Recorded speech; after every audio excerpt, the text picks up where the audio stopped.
Good afternoon and welcome everyone. I hope all of you are well during this pandemic. I just want to say thank you again for tuning in for today's IVMF and AARP webinar on marketing your business amid our new normal. This webinar is part of a three-part series titled Entrepreneurship in a New Environment. My name is Elvis Avdic and I'm Post-Program Support Service Advisor here at IVMF. Working with program alumni, assisting with resources and connections as they start and grow their business ventures. Syracuse University's IVMF focuses on advancing the lives of nation's military veterans and their families through programs in career, vocations, and entrepreneurship, education, and training. Myself, along with the rest of my IVMF alumni services team, we assist graduates across IVMF programs with research and networking connections, and that's why we have teamed up with AARP to host a three-part series designed to help veterans and military-connected business owners understand how to stay afloat during this difficult time. Because together we will help you with marketing your business, understanding the importance of branding or rebranding your business, and how to identify, access, and secure government contracts. Before I kick it off and introduce our moderator, I just want to let everyone know that if you do have any questions during this webinar, make sure you type them in the chat box, and we'll try to get to them towards the end of this session. Moderating our session is Martin Booker. He's a program manager at AARP. Martin is a member of AARP's Financial Resilience team. He's also leading financial education initiatives focused on Social Security, budgeting, and investing.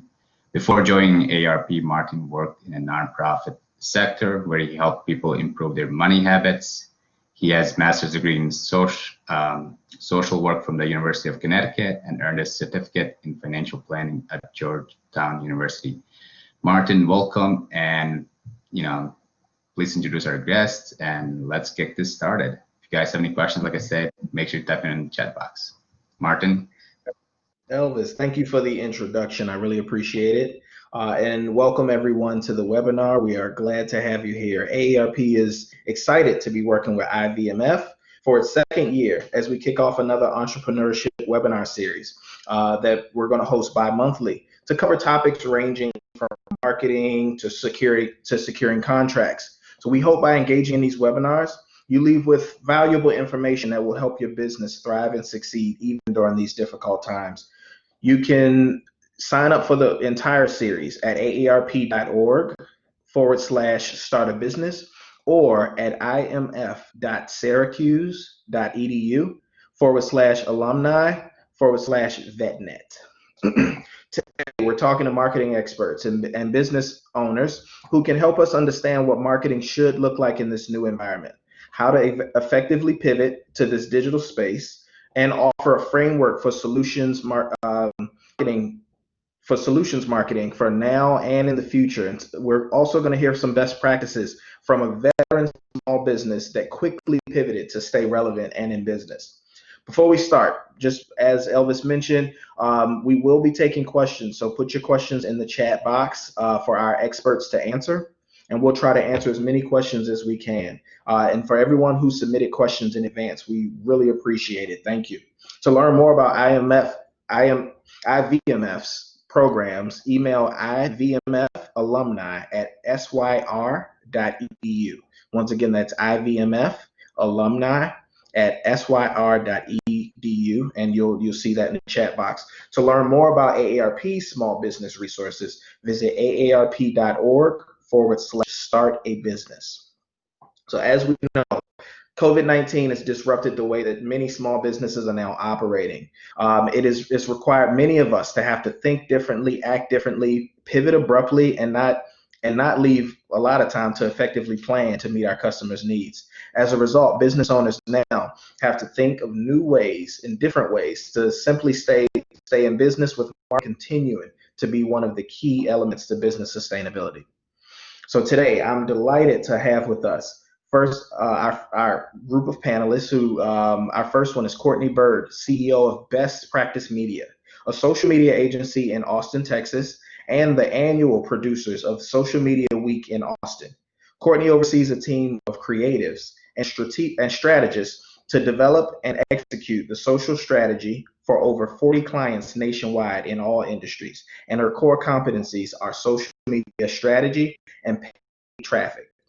We also have Cesar Nadar, CEO of X Corp Solutions, where he develops strategic plans to advance the company's mission and objectives to promote revenue, profitability, and growth as an organization. Cesar oversees company operations to ensure production efficiency, quality, service, and cost-effective management resources. And our last but not least, our final panelist is Erica McManus, CEO and founder of Instant Teams. Instant Teams launched in 2016. It is a remote team assembly and management solution designed to ease the pain of finding, building, and maintaining a remote workforce, which we've all learned a lot about so far. Erica is an expert at leading teams in a remote environment, starting and running a successful business as a military spouse and female founder. In 2012, Erica consulted for veteran-owned startups in Silicon Valley on community growth and branding development. All right, so let's start this conversation with Courtney Bird. Courtney, I'd love for you to take this first question. So, how has COVID-19 kind of changed and shifted the consumer behaviors, and how has that impacted the way small businesses are reaching and marketing their business? Yeah, of course. So we've always had this idea of where we're going in terms of technology adoption, just given the technology adoption curve. But COVID, having everything shut down and have it be forced on digital, got us there so much quicker. So I wrote down some of the stats that Salesforce gathered from March 2020, that I thought were pretty enlightening for what that change looked like. So online food delivery tripled in March. Video calls were up 900 million minutes from 2 weeks prior. 20% more groceries were bought online for the first time ever in world history. And e-commerce doubled from 13% to 30% of total retail. And that benchmark wasn't previously anticipated until 2025. So it just gives you an idea of how quickly things changed in a matter of 30 days. And so even the late adopters and laggards, their only option was to go digital. And so as we watched that, we had to consider what that looks like for people online. And the first thing out of that is mobile first. You got little to no opportunity for in-person communications. When you're shutting down local brick and mortars, or if you aren't fully set up for working from home, calling might be more difficult. People were just generally spending a lot more time on their phones. So looking at the consumer experience and behaviors from a mobile-only approach even, and then looking at where people were spending their time. Social media minutes astronomically increased, as I'm sure most people here were like hitting up LinkedIn a lot, on Facebook, and it shifted from something that you do passively out of boredom or just to keep up socially and maybe check in with brands to something that you were doing actively to get information, whether that was on brands and companies or just generally what was going on. Social media became one of the biggest channels for information and resources. And so out of that, we looked at a lot of those implications for what that means moving forward with our marketing. Okay. And what have you found? What are some of the challenges for small businesses that are trying to stay relevant and top of mind to their customers? So the first thing, again, going back to that mobile traffic, prior to COVID, so we've got, as you said, 40 plus clients in all industries nationwide. And so mobile has always been a main traffic source for us. And depending on the industry and the audience, we're looking anywhere from 50 to 80%. Since COVID, 80% is one of the lowest in all of traffic sources. So looking at mobile traffic, making sure that anything that you're putting out online is optimized for mobile first. But then beyond that, I touched on social media becoming kind of the message or the method of communication. And of course, I'm a little biased having a social media agency, of course. But what we saw happening is that everyone rushed to Google and they wanted to update their Google My Business profiles. And that seriously backlogged Google. And so they shut down reviews for a while. They shut down a lot of other updates that they were making. And so even though you submitted those requests, we were seeing 3 weeks plus lead times in getting them actually installed. So when people would go to Google and they wouldn't get the answers they would immediately go to social. And the answers could be there because that is a direct response platform. You can post it, it's live, it could happen in real time. So we really saw a shift there. Also because a lot of our clients, depending on where they fall in the range of small business to enterprise level, on the small business side, email lists are always a goal, but they're usually a very long-term goal. And any email lists that people have are outdated, they haven't touched them in a while, emails are junk emails, or they're just not the best source of customer data and information. And so even though that is a possible means of communication, it wasn't always the most relevant in terms of actual deliverability. So social became the leading platform for communication for all of our clients. So what that meant was fully stopping everything that we had pre-scheduled to COVID and pivoting our strategy accordingly. Alongside that, we also saw significantly lower digital ad costs. So the first thing to go, and we got all these calls at once from all of our clients because it's a natural reaction to kind of stop all ad spend. It's such an uncertain time. Nobody knew what was going on. Your focus is really on sustaining your business, keeping your employees employed, not so much on running ads for new shoes. So a lot of businesses, and I'm talking small to enterprise, just straight up pulled their digital media spend. So what that meant was that it was lower competition, more ad inventory, and more people at home on social. So it was actually a really great time to be running digital ads. And so as soon as we kind of paused and regrouped on our strategy, we went back to our paid clients and we were like, this is why now is a really good time to do this. We should continue with whatever level we can so that once things do start to return to some kind of normal, your lead funnel isn't completely dry. And of course, that's definitely not possible for everyone, having a media spend when you're really just trying to keep the lights on. But if that is something that's possible, even though it feels scary right now, we saw that it was an actual opportunity for a lot of businesses. And then beyond that, web UX, your website user experience, has really never been more important because, again, everyone being forced onto digital, including people who have resisted it or had issues or hurdles to adoption, they're there now. And so you want everything, especially in such a uncertain time, you want everything to be as easy as possible. And so I made some notes for some of the things that we did to help our clients update their websites. And that included first making sure that you had a mobile website. And that's not just mobile optimized, because mobile optimized really just means that it resizes to mobile. It doesn't mean that like big fat thumbs can actually use it. So I run into that a lot. So having a mobile website and checkout process so that all of that can happen on someone's phone. They don't need to like add to cart and then go pick up on desktop, because the chances of that happening, there's a huge drop off right there.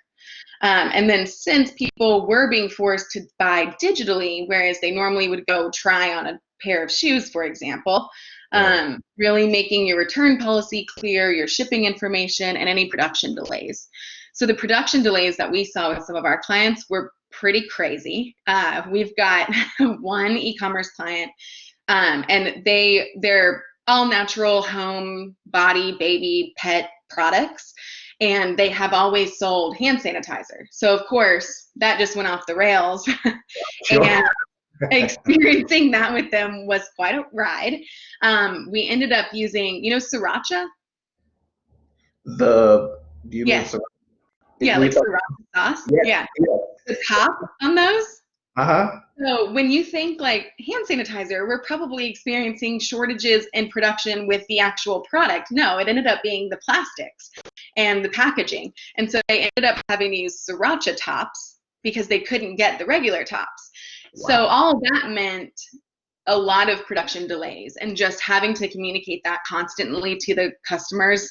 You might place an order today, but you might not get it for a month, was definitely something that we needed to make sure was very apparent and accessible on their website. And then creating an inventory alert process for anything out of stock, and reconsidering shipping. So nobody wants to pay shipping. Most people have Amazon Prime. Like, you're getting free shipping for 2 days. So instead of looking at like 30% off promo codes, which a lot of small businesses do to incentivize purchases, we pulled those to keep that that money in the purchase and rolled it into free shipping instead. I think it was just something psychological about having to pay for shipping. You've probably seen those memes. That's like, yeah. So UX, especially if your e-commerce or your entire checkout process can happen online, even if you changed it to adapt online. That was one of the biggest things before we start driving any kind of traffic there, just making sure that it's as seamless and easy as possible. And then, of course, generally taking a look at messaging. It was kind of a frozen moment where nobody knew what to say, and hopefully everyone stopped saying anything that they previously planned to say and then readjusted. But then it was like, well, what do we do now? What do we say? And what we saw coming out of that, of course, aside from real-time updates to keep customers informed of what was going on, was really being a place to share information and to try to stay positive, which can be really difficult when you're looking at furloughs and layoffs, but really trying to stay positive for your customers. So messaging was definitely another hurdle that we had to work with our clients. And then as far as challenges go outside of that, a resistance to change was pretty significant. People just not really accepting that this is our new normal, and either not having the resources to implement changes, or being unsure of what to do, or just really wanting to stick to their guns. If you're here in this webinar, and given just the spirit of veteran entrepreneurs, that probably doesn't apply to anyone here, but it was something that we saw.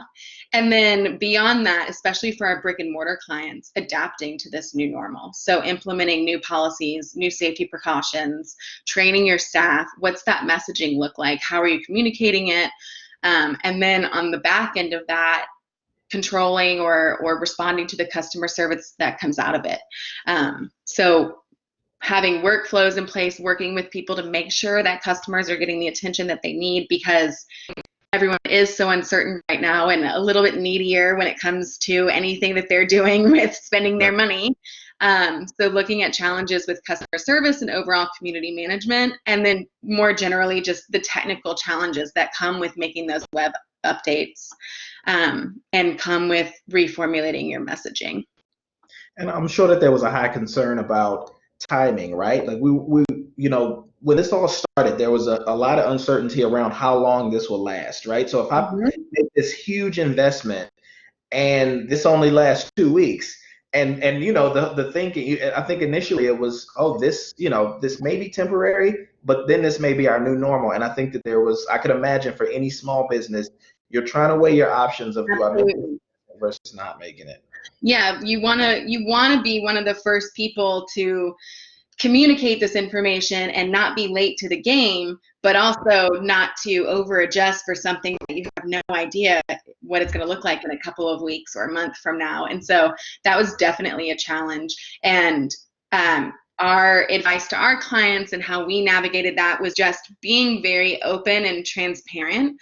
And I'm sure a lot of people started to see these new commercials that came out, like I think Allstate did one, and like the Lay's chips company did one, and they're all, the threshold for the types of content that people were creating totally shifted. Before, you would never see Allstate throw up a like home selfie video, whereas now that's the option for video production, and people just accept that because everyone's at home.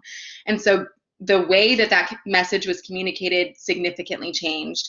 And then the authenticity is definitely a digital marketing buzzword, and I kind of hate to use it, but in a situation like this where every human being on the planet is going through something new, something that we've never experienced, nobody has a rule book for this. Insurance policies don't even have a rule book for what to do during a global pandemic. It's just not something that anyone is prepared for. And just copping to that and being honest with your customers and saying, you know, we're staying on it and we want to get back to business as usual as quickly as we can, but nobody knows what this looks like. And so just hang in there with us. We'll keep you informed along the way. Here are the ways in which you can stay up to date with that information, but just know that this is a changing situation for us too, and that we're going to have to make changes as we go. And it's really hard to set an expectation. And when we did that with our clients, the customers were very receptive to that. They much rather, from my experience during all of this, would have liked to hear, we're all feeling uncertain, we're trying our best, and we're going to communicate with you along the way, versus we know exactly what's going to happen. And then when that thing 30 days from now doesn't happen, having to be like, whoops, our bad. Right. I can imagine. Thank you for that. That's really helpful information. I'm gonna head over to Caesar, and Caesar, I have a few questions for you. So Caesar, you're responsible for ensuring that your consumers understand your strategic priorities and how to adapt in a changing environment. How has COVID impacted your business, and did it require you to make some pivots in the way that you market and respond to your customers? Absolutely. Thanks, Martin. I appreciate that. I wanted to thank IVMF and AARP for hosting this. You guys are doing a great job. And also, I'm grateful to have Courtney and Ashley as panelists with me today. So thank you for that. When this hit, in a lot of these small veteran companies like X Corp Solutions, my company, were probably just thrown in a whirlwind, because everybody was waiting for the information to come out so they can then take that information and react to it. We actually put together a strategic plan that put the company on a 3-phase strategic alignment with COVID, because we knew that this was going to affect us on the personnel side, on the customer side, and on the team side. Now, I sent Elvis a presentation that I actually gave. I don't know if I'm able to actually pop it up, or is that possible? Or if he can just put it up there for us. Okay, thank you, Elvis.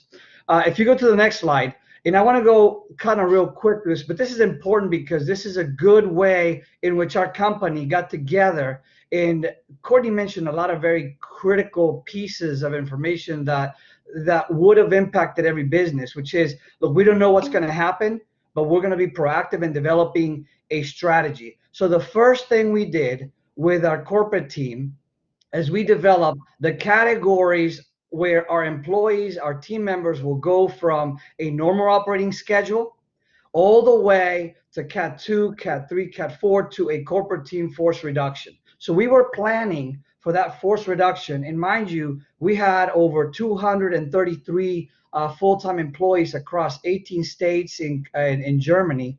And we needed to make sure that our partners who were handling some of those FTEs were in line with us. So our strategic plan included informing every one of our employees early on, informing our customers that we had a COVID strategy, and that the strategy was going to be organic and it was going to be progressively developing, and also informing our partners. So we shifted everybody into a different category. So our employees became our customers to make sure that they knew the information they needed to share with their customers, which are in turn our clients.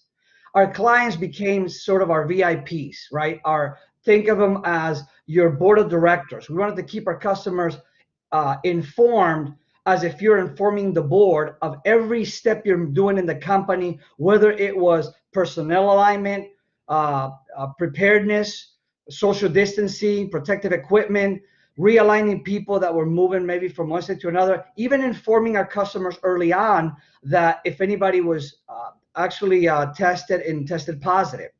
So this strategic plan allowed us to put not only categories by color code, but also an action by the government, our personnel, operations, contracts, and payroll. On the next slide, we started to figure, how are we going to monitor how our employees were moving from one category to the next. So if you see the chart here, we were looking at our total FTEs inside the company at 137 out of the 234 that we had. The other number on the light blue is our subs, and then the additional number between 206 and 234 was our consultants, which we don't include here because they began being taken care of by the payroll protection program. So you see here how we're starting to monitor how our employees were moving from one category to the next, so we can assess effectively how we were going to employ resources, financial resources, personnel resources, benefits, etc. We talked to our benefits brokers, our providers, everything from website developers to our actual cloud provider, to make sure that we were able to discuss terms and conditions as we were moving from one category to the next. And as we started moving in these phases, we created these, we started to move from these categories, we created these phases. So every one of our VIPs, our employees, our customers, and our partners knew where we were.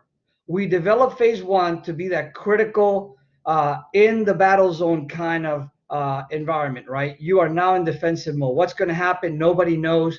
We started working on this early March. If you think about it, nothing came about social distancing and shutting down states until later, but we were planning very early. And so what I would say to fellow business owners here is, like, you have to get ahead of it, because if you remember, no plan survives first contact, but a plan is a plan. And if you don't have anything to shoot at, you won't be able to adjust from that plan. So the idea was to create a plan that we can then adjust from and create phases that will at least model the situation as it was happening and developing in the moment. And you can see there on 30 April, we hit phase one ending and we started phase two. And I remember sending an email to all the employees, as I was doing every week on Mondays, to tell them what was going on. Another one to our customers, to give them that executive summary brief of everything that was going in the company, everything that was affecting us. So they were invested in our success rather than waiting for us to let them know the bad news that another employee might have left, or that they were giving us bad news about some employee having to be cut off or being furloughed or being terminated. And in phase two, our critical concern was, how are we going to get back to work? How is that going to affect us as we integrate people back into the workforce? Some people will not want to come back right away. Some people are eager to go back. Yeah, as you know, they're probably just tired of just seeing all of the Netflix shows that they've seen for the past months, and they were tired of rerun football seasons.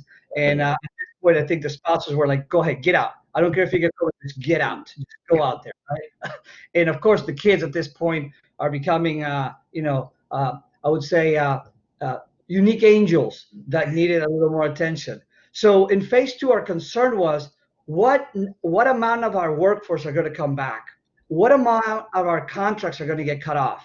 And then in phase three, and notice we're in phase two right now, and I gave my employees a very sobering expectation. I said, listen, you will go out there and people are going to want to pick a fight with you for any reason, whether you're going in the wrong direction on the supermarket to one extra person on the elevator, and you want to avoid all of that pent up anger because it's going to affect your business, it's going to affect your image. So phase two was about adapting to the new normal, whatever the new normal was for those particular individuals in that particular area. Because what we didn't want is for everybody to have one way of doing business and one way of adapting, because we were managing so many contracts, 29 prime contracts across so many states. And we wanted to make sure that both our employees, our partners, and their employees that were on our contracts were all on the same team. Our customers were on the same team. Because again, our customers were also staying at home and working from home.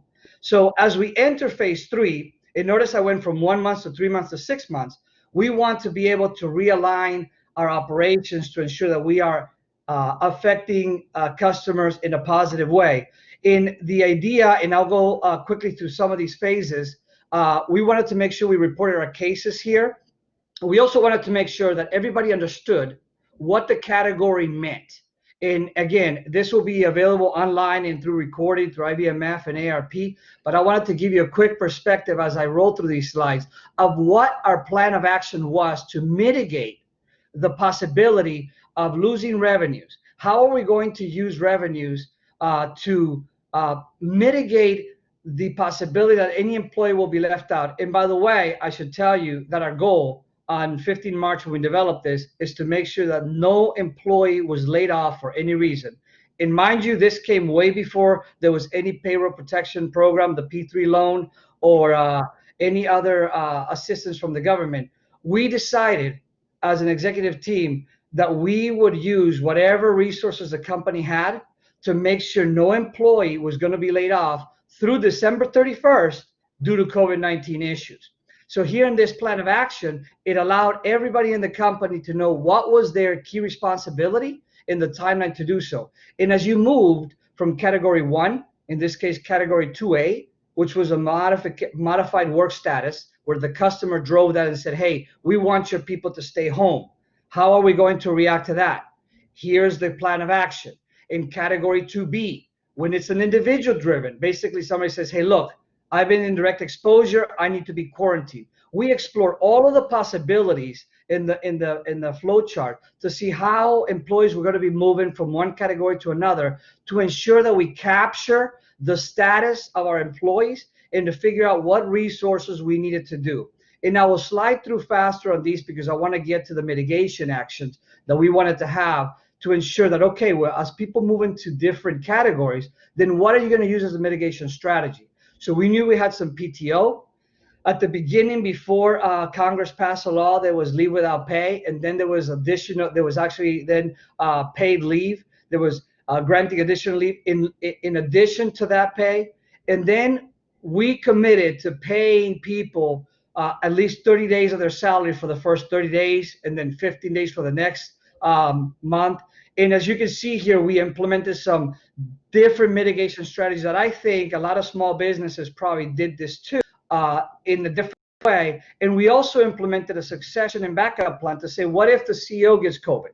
What if the HR manager gets COVID? We wanted to have a 3 or 4 deep succession plan so our customers, our employees, and our partners were not hindered from this. That's the last slide, but I wanted to share with you this because this was an important strategy that I think our small business audience here needs to not only implement now, but also start thinking ahead.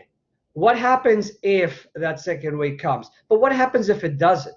And how do you adapt your business practices now to make sure that you're marketing to your customers in the new way of doing business? I've actually been a lot more successful now in talking to my customers because guess what? They're at home.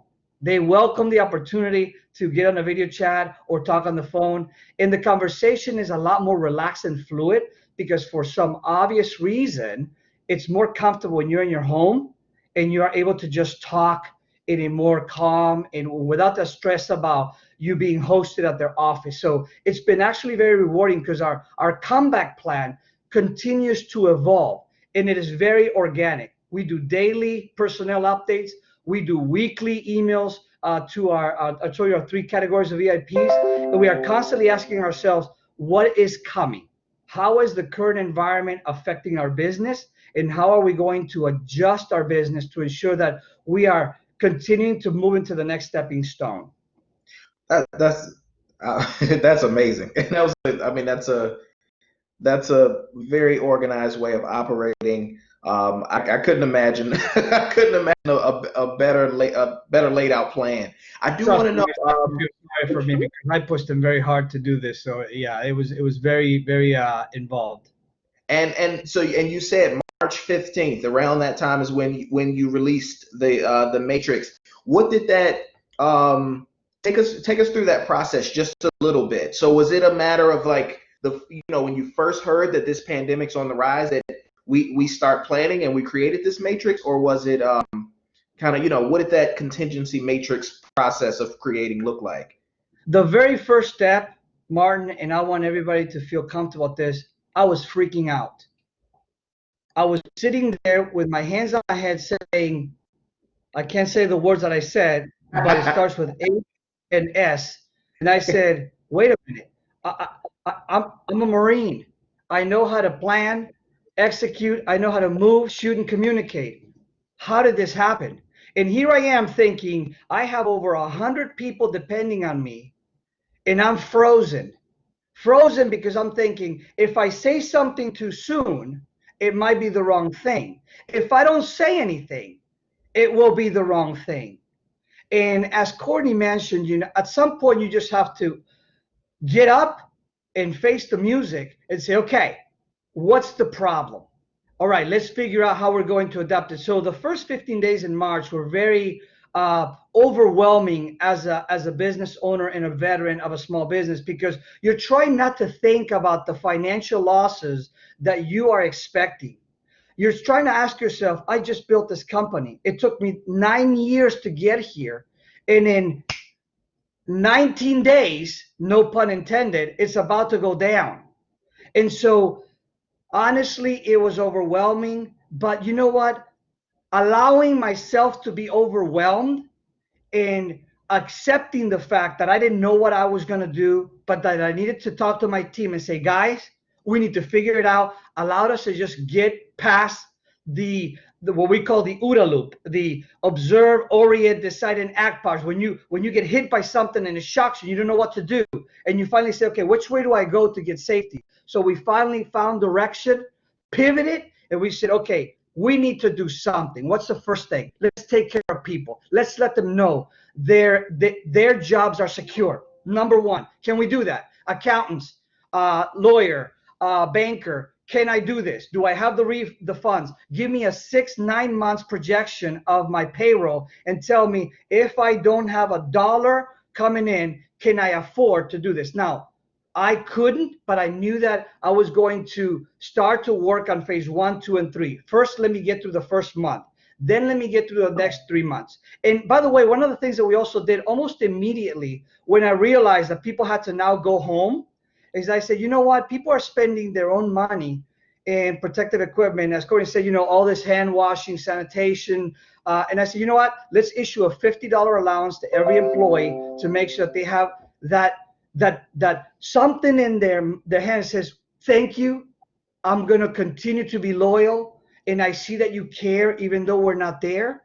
And we'll move slowly. So we did little things at a time that I think a lot of business owners either wanted to do, did, or were trying to figure out if they should do it. And in that process of deciding what to do, the most important thing is just get to that step. Just figure out all the things you can do and then organize them in a way that they make sense. As if you were one of them, put yourself in that situation and say, what would I want my employer to do for me? What would I want the contractor to do for me as a customer? Because the contracting officers, they're sitting there dealing with the same problems you and me are. And so they want to hear from you before they have to ask you to tell them, hey, what is your strategy? Definitely. Thank you. And I really like what you said early in, just in that, you created a strategy even while it was uncertain, and just that idea that, even in uncertain times, you have to aim at something, right? I had a mentor that used to tell me, if you aim at nothing, you'll hit it every time. So, you have to set up something to aim at. And then even if the target's moving, at least you're in line and you have your aim and your scope set. So I want to transition to Erica for a second, and then we'll get a couple more questions from the chat. So Erica, so you consult with businesses, and you use the U+2 theory that helps businesses examine where they are now and where they need to be 2 years as it relates to their growth, visual branding, marketing, and financials. Can you talk to us a little bit about how you use that and how that's been really important during COVID-19? Yeah, for sure. It actually started out as a strategy more for myself. I had a mentor, like you just said, maybe we had the same mentor, I'm not sure. But he said, you've got to be looking at where you're going. I think we default to like, oh, we have a 5-year business plan. We're good. We know what we're doing. But those can become kind of stagnant. Like those really like hardcore business documents don't allow you to like move and breathe and be reactive like all these companies have had to do during COVID and the pandemic. So I've always kind of adopted the U+2 and then have been able to build it into a workshop where I help other entrepreneurs. But it's really taking you like where you are as an individual, but also as a business leader, and looking 2 years out. And then how we break that down is into 3 different areas. And the biggest one, like Courtney mentioned, visually with social and marketing is your brand, right? What do you look like? What do you sound like? Who do people think you are? Because that's the biggest brand indicator. It's not so much what you think you're projecting, it's who do people think you are. And that can tell you very quickly if you're on track or not. So the first part of that U+2 is your visuals, your brand, like who are you, what do you look like, and always look a little bit bigger than you actually are.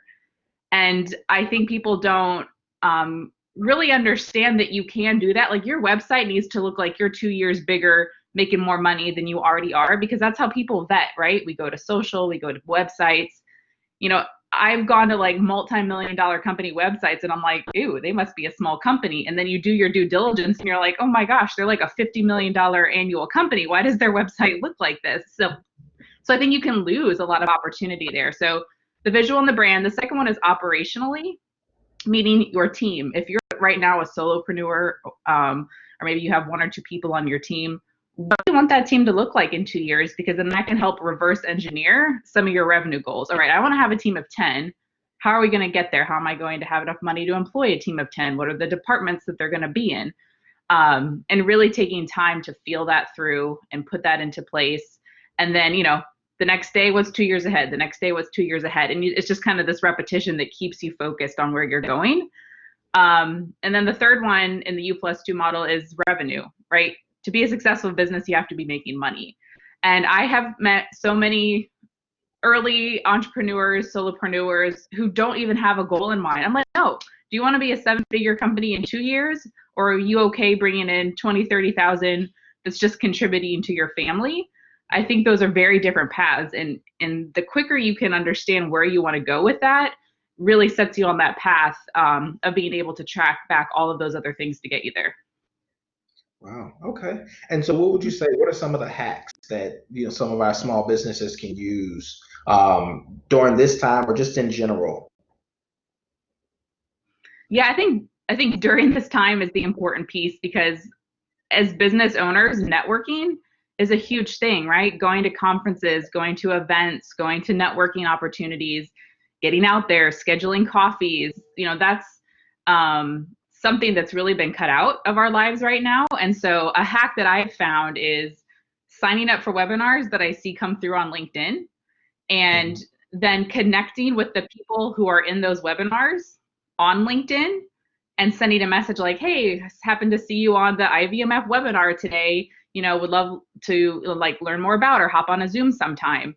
So it's totally been a great hack to kind of replicate that. I still need to be meeting people. I still need to be introducing myself to people, building my network, but obviously in a quarantined type way. So definitely a hack not to forget, keep building your network. Even if you're a storefront owner and you don't have customers walking into your building, be building those relationships so that as soon as those doors are open, you've got that already lined up and can hopefully maybe recover from what you've lost in the past, however much time it's going to take us to get there.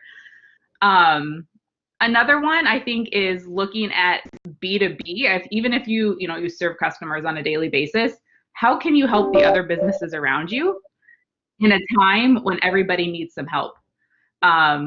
I think that serving first mentality is where those relationships are built, and that's where opportunity comes down the line. It may not show itself immediately, but looking at the companies around you, maybe somebody needs team support, maybe somebody needs financial support, just supporting the people around you, that will come back in full as soon as the opportunity brings itself. So the networking, just help, just be a good person and help other people during times like this. That's just good business, right? That should just be the staple of what people are focused on every day. And then the third hack would be to pivot quickly. Pandemic happened, and from a marketing standpoint, if you kept rolling out what your plan was from January, I guarantee you it is not aligned and your customers are confused, right? We have plans, but you have to be able to pick that up and say, okay, we're still the same company, we're the same brand, we have the same goals, but how do we need to articulate that now in a meaningful way that people are going to understand and respect and want to be involved in? Definitely. And for that LinkedIn hack, everyone remember this is that's Courtney Bird, Caesar Nadar, and Erica McManus. So find them on LinkedIn. That's a good hack, and we can all put it to work right now. I'll find each of you at the end of the webinar. My other question Yeah, to you. even your guests, right? Like look at the guest names, see who else is here listening in, and go find them. Open up your LinkedIn tab and start doing it now. There we go. All right, we all got our first homework assignment. Well, we got plenty actually. Caesar gave us a great one. Courtney gave us some great ones, so we got a lot of work to do by the end of this webinar. Well, that's our first pop quiz. Let's say that. Erica, one more question for you. Would you say are there strategies that would be unique to veterans that you would recommend for growth and sustainability? So I feel this is like a trick question, and here's why. Veteran and military spouse entrepreneurs innately have this amazing soft skill set that totally is unparalleled in the civilian space, right? There's just global experience, there's life experience that sets that so far apart that is almost more of an advantage to pivot quickly, figure out plans, strategies. The part that becomes very difficult and where I feel like the trick is there's no shortcuts. Just because you may be more primed to understand the space or have a soft skill that positions you very well to handle crisis, there are still building blocks that you have to take to build a business. And so there's no shortcuts. And I think the biggest kind of unique thing that veterans and military spouse entrepreneurs have to focus on is the network. You may spend 2 to 3 decades in what I almost call like the military bubble and have an amazing community and network within the bubble. But as soon as you step outside of that bubble to be an entrepreneur or to be a civilian after a transition, there's no network out there, right? You may have little nodes that space out from your military community, but building that network of support, especially as a business owner outside of the military space, is something that you have to focus on. So if you're still in the military, if you're still a military spouse, maybe you're getting ready to transition, like start that 5 years before you know you want to be. Put that in your U+2. Okay, where do I go? Who do I talk to? How do I start to build this network? And we found that a big challenge. My co-founder is also a military spouse, and we built a business. We were making revenue right away, and we were building technology. So we knew we were going to go down the investment route at some point.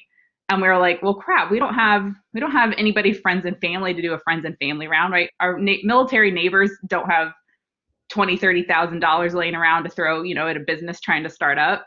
So it was taking steps to engage in accelerators, business incubators, places that have these networks that were prepared to support. And you show up, you do a good job, you show that your business is sustainable, and that you're all in, and those doors will start to open. So it's a very specific, conscious effort to be able to build that network as a veteran and military spouse entrepreneur.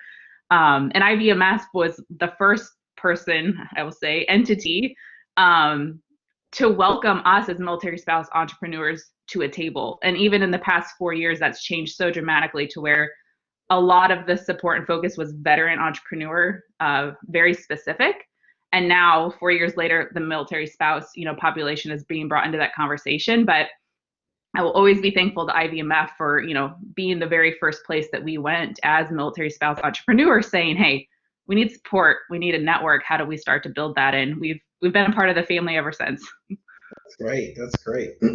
Perfect. Thank you. Thanks for sharing that. All right, so I have a few questions from the audience. I want to go back to Caesar. There was a follow-up question about your matrix, and one of the questions was were you able to adopt the same plan to both your service and manufacturing contracts, or did you have a different matrix for different contracts? That's a very interesting question, because we do have a portion of our revenues, about 30%, that are product based, right? We do cyber, we do intel, we do information technology, systems and integration there, and we do training for those verticals. So while the majority of our work is in service, we had this slighter concern that what happens if our product line process gets cut? How do we effectively reroute those opportunities. And what we immediately did, I think probably before we even decided to talk about the 3 phases on ensuring everybody was taken care of, we looked at what were our projected product line customers. We contacted them and we asked them to project the requirements, because if you remember when I told you I was freaking out, I was like, what do? I realized, like, wait a minute, while I'm trying to feel sorry for myself, stuff is starting to shut down. So I need to get out there and start to talk to the supply lines that are still active and moving. And so it was an interesting process where we developed a crisis team within our executive team. And I divided the team and said, look, 2 of you, I need you to focus on product and customers that require those IT systems. And the rest of us are going to focus on the people and ensuring that our people are taken care of, our customers are taken care of, and our partners are informed about what we're doing so they can tell their employees that are under our contracts to do the same thing. So back to the question, our manufacturing, we don't manufacture anything. We actually buy from manufacturers, and we are kind of the middleman, if you will, to distribute Dell, Cisco, etc. So we wanted to make sure we reach back into our supply line and ask, do you have availability based on our list of equipment that we were actually delivering? And we ask our customers, do you need this now, and can you afford to do either impact purchases? Can you do a sole source with justification through the SBA's injury and it was injury, the IELF. I can't remember what it stands for, but the Economic Injury Disaster Loan. That's what it was, IEDL. Or is there any way that we can talk to the contracting officer and we can delay our payment, but you can go ahead and receive product and we just kind of wait and do 90-day net in. All of that stuff was really integrated into our process of early discussions. We try to identify which is the alligator closest to the boat and start shooting at that alligator first. Don't mean to be graphic here. I meant shooting in a figurative speech. But start to really go after those alligators close to the boat, and then start to get ahead of the next wave of crisis potential. Okay, thank you. That's good feedback. Thank you for that. So let's do a quick round robin with all 3 of you, because we're really close to the end. So could you give me in about a minute or a minute and 30 seconds? Because could each of you just kind of tell me? We'll start with Courtney, then lead to Caesar, and then we'll close with Erica in the same order that we did questions. Can you just give us one piece of advice or one suggestion for our audience, like for these small businesses? What would be your final piece of advice? I think something that everyone can do here that, like paid traffic, for example, may not apply, but everyone here can focus on their messaging and just continue to be a resource for your customers, continue to be open with them about what's going on with you, keep them informed, and then think about how you're sharing that information and what digital platforms. Perfect. And I love your advice about just staying authentic and just, being okay with saying, I don't know. We're figuring this out as we go. So thank you for sharing that. Caesar, what would you say? I think Courtney stole all my words. So Courtney, good job. You're on point. I would also add to that in this time while you're trying to make sure everybody's informed, ask yourself during this crisis, how did you see your team perform? This is where you get a unique opportunity in a crisis to understand which one of your team members is ready for the next level of management, the next level of leadership. Because a lot of times, business owners, entrepreneurs, they stay in that, well, I got to lead my team. And so we tend to get stuck into being leaders or followers. But as a veteran entrepreneur, you learn to become a leader of leaders. And so if you get those people who perform exceptionally in your company during the crisis and you move them up, that reward is going to pay off to you immensely, because those are the people probably that were customer facing, that were the people doing the phone calls while you were trying to do the strategy, and you want to reward them because they are now ready to be those leaders. And keep that leader of leadership mentality. Lead your own leaders. Don't be afraid to let them lead, so you can become, as Erica mentioned, a more servant leader, that which is a third phase of leadership. And hopefully what comes out of this final point is that you have learned what crisis management is and how to be a crisis leader. The crisis leader is not a type of leader that you try to find to be. It's like that flower that grows on a volcano rock. It's an anomaly. You want to be able to see, how did you execute in a crisis and became a crisis leader? And if you're not sure, talk to other veteran entrepreneurs and be open and vulnerable, so you can see if what they did is what you did, and you can compare and contrast and hopefully cross-pollinate some of the execution that you made. And if there's one other thing I heard from you, Cesar, it's to have a bold goal. I love the idea that you started off saying we don't want to lay off anyone prior to December, before December 31st. How can we make that happen? And that made you put a great plan in place. Hoorah. Erica, lastly, what advice would you give our small businesses? Yeah, I would say first, deep yogic breath. Like, just stop and breathe for a second. I think there's so much happening. Yes, Cesar. There's so much happening. Like, we just need to breathe. Like, catch your breath. It's okay. And give yourself that moment of self-care, because I think that's hard to remember right now. So breathe and then audit. I would really suggest like scheduling 2 to 3 hours of your day with whatever part of your team it makes sense.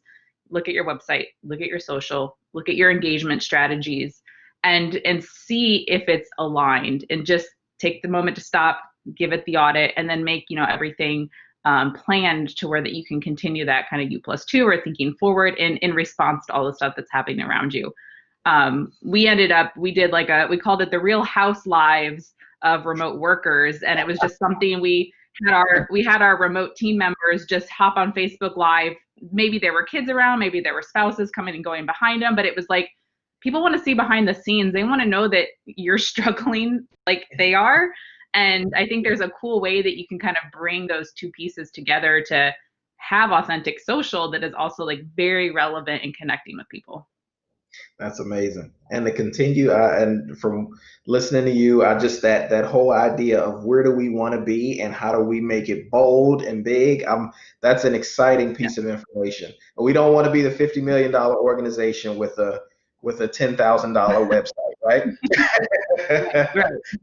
So I appreciate that. Well, so for everyone watching, we really hope that you enjoyed today's webinar. And if you want more information about the IVMF and AARP, please visit ivmf.syracuse.edu, as well as aarp.org/start-a-business. You can find both of those in the chat. And in addition to other resources that will be available. So we invite you back. Please join us August 27th at noon to participate in part 2, which is called Revisiting Your Brand Amid COVID-19. So we will make sure that you're learning more and that you know what to do with those +2s with your brand during COVID-19. So a huge thank you to our speakers, Courtney, Cesar, Erica. We really appreciate the knowledge that you shared.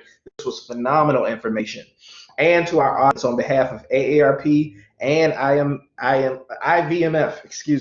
thank you again, and we will see you all in August. Have a great day.